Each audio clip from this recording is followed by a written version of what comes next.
Uma coisa assim que você falou, Anderson, assim, eu tenho o mesmo pensamento que o seu, ou seja, nós não devemos ser só nostálgicos. É bem verdade que a nostalgia, a Bíblia fala que nós temos que reter aquilo que é bom, né? Então, querendo ou não, nós somos frutos daquele trabalho, né? Daquele momento, né? Como você falou aí, frisou bem, Deus fala através do tempo, através do momento, através das gerações. Então, aquele foi um tempo em que nós tínhamos o privilégio não só de receber, como também poder dar.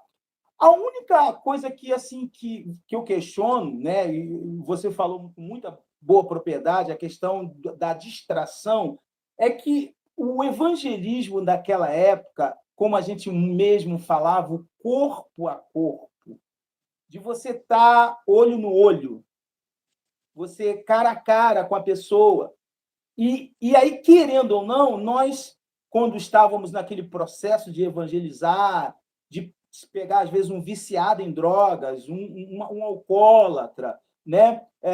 A gente tinha oportunidade de discernir na pessoa o que ela estava vivendo, o que ela estava passando, qual era a palavra que ela precisava para aquela hora, né? Então, às vezes, né, a gente orava a Deus, né, antes, a gente se preparava, tinha aquele momento de preparação, inclusive é uma coisa que a gente vai abordar um pouquinho sobre isso, e na hora que a gente estava lá, a gente sabia, o Espírito Santo nos dava assim o caminho para a gente poder alcançar o coração daquela pessoa. E fora a questão de pessoas que tinham problemas espirituais, de manifestações, né? Você viveu muito isso, nós vivemos muito isso, né?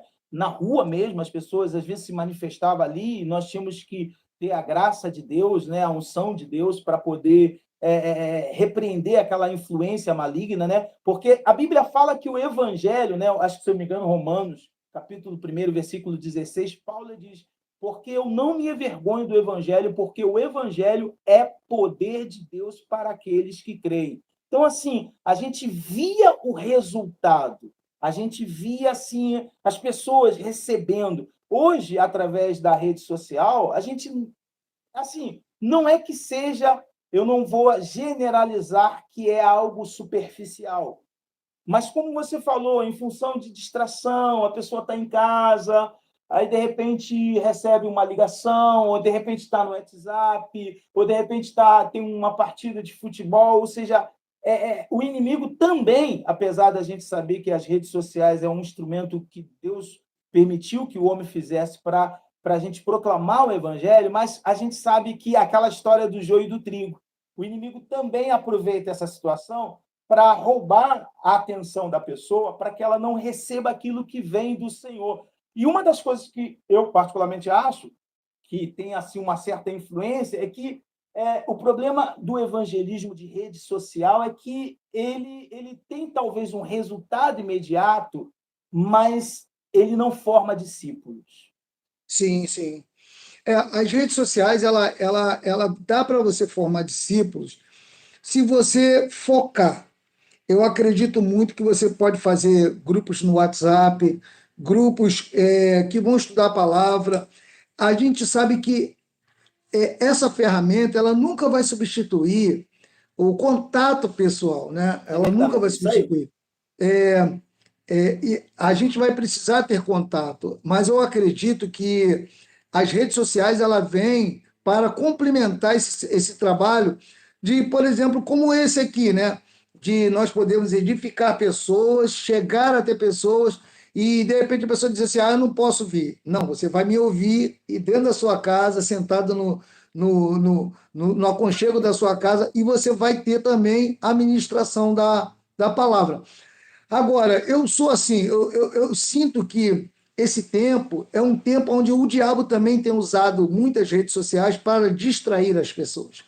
As pessoas, por exemplo, num podcast como esse, muitos terão paciência de ir até o fim, outros já não têm paciência. Por que elas não têm paciência? Porque a cabeça está tão ativa, com tantos pensamentos, tanta coisa. Ah, não, tem que fazer isso, tem que fazer aquilo, tem que fazer. E, de repente, algo que vai edificar a vida dela deixa de lado e ela vai se distrair, sei lá com o quê. E quando você vê, o tempo passa e a pessoa não é edificada, ela perde seu tempo e ela vai, sai das redes sociais e deixa de ser edificada. Então, eu acredito assim, as redes sociais hoje, ela vem muito mais para distrair do que para edificar. É verdade. Ela está aí para edificar, mas Deixa eu ela só